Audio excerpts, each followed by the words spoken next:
Avant de plonger dans notre motivation, j'aimerais faire deux petits commentaires assez rapidement. Tout d'abord, à propos du nom de la commission parlementaire, Mourir dans la dignité. Nous pensons que ce titre-là est biaisé. Pourquoi? Parce que tout le monde est d'accord qu'on va mourir dans la dignité. Tout le monde. Je n'ai jamais entendu personne dire on est contre ça.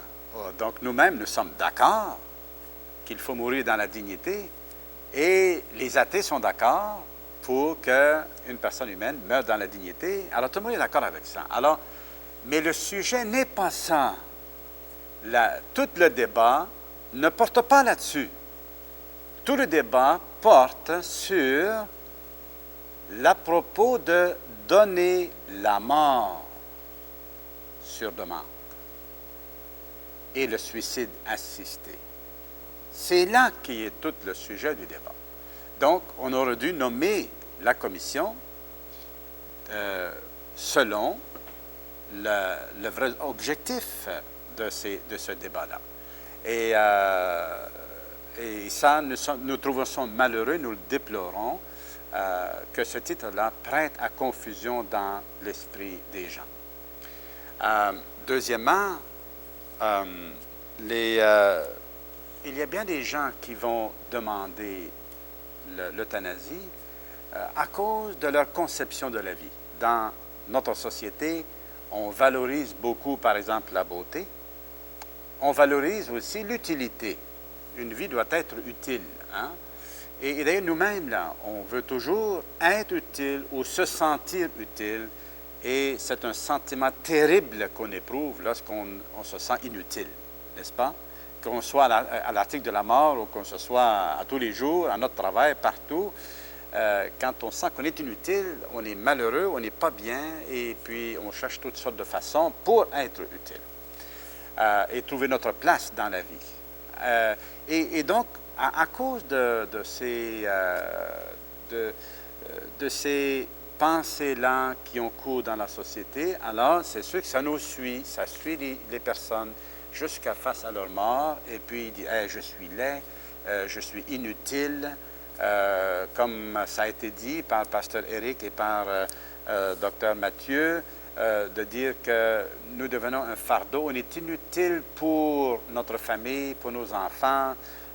Ça nous pèse lourd de penser qu'on devient lourd pour nos enfants et on ne veut pas faire ça. Alors, ça nous démoralise et ça mine notre volonté de vivre. Et c'est pour ça que les gens sont appelés, pas sont appelés, mais ont tendance peut-être, pour quelques-uns, pour ne pas exagérer, à demander la mort. Okay? Alors, donc, il est très important d'encourager les gens, de les aider à trouver leur sens de la vie. Et savez-vous, il y a bien des gens qui sont handicapés dans la vie. Ils n'ont pas une jouissance de la qualité de la vie comme les gens en bonne santé peuvent le faire. Ça n'empêche pas qu'ils peuvent trouver un sens à leur vie et être des modèles de courage, par exemple, d'encouragement pour ceux qui sont en bonne santé. N'est-ce pas?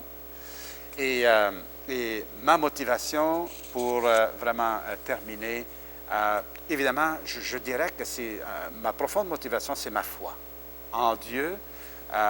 Et depuis que je connais le Seigneur, il y a quelques années, ma vie a changé, je vois la vie différemment et j'ai à cœur le bien commun parce que le plus grand commandement, Jésus a dit, tu aimeras ton Dieu de tout ton cœur, de toute ton âme, de toute ta force, mais aussi tu aimeras ton prochain comme toi-même.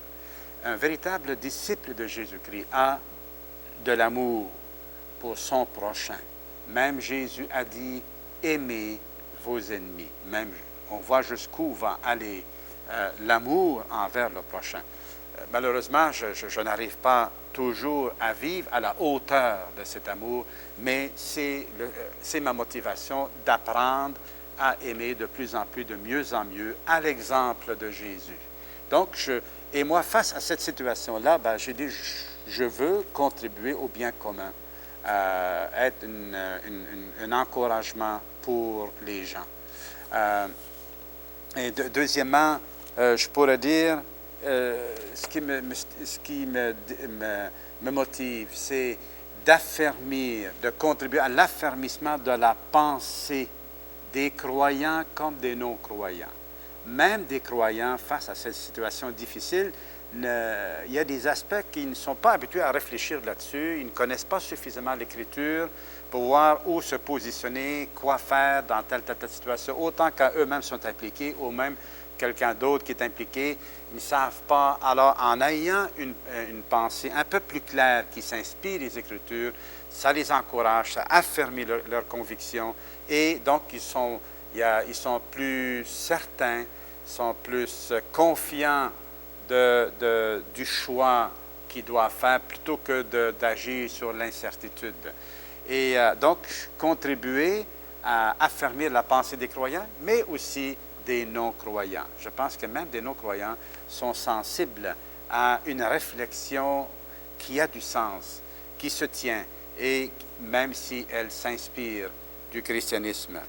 Et évidemment, par-dessus tout, ma motivation profonde, c'est d'attirer les gens à Jésus-Christ.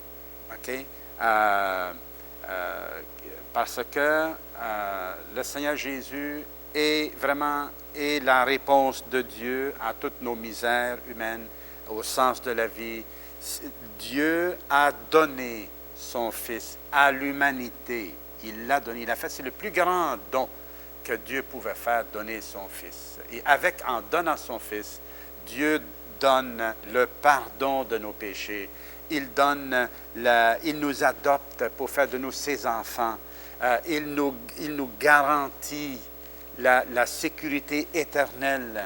Tout ça, c'est écrit dans la Bible. Et j'ai à cœur d'aider mes semblables à revenir à la maison, à se réconcilier avec Papa, à se réconcilier avec leur Dieu, avec leur Créateur, qui veut les attirer à lui.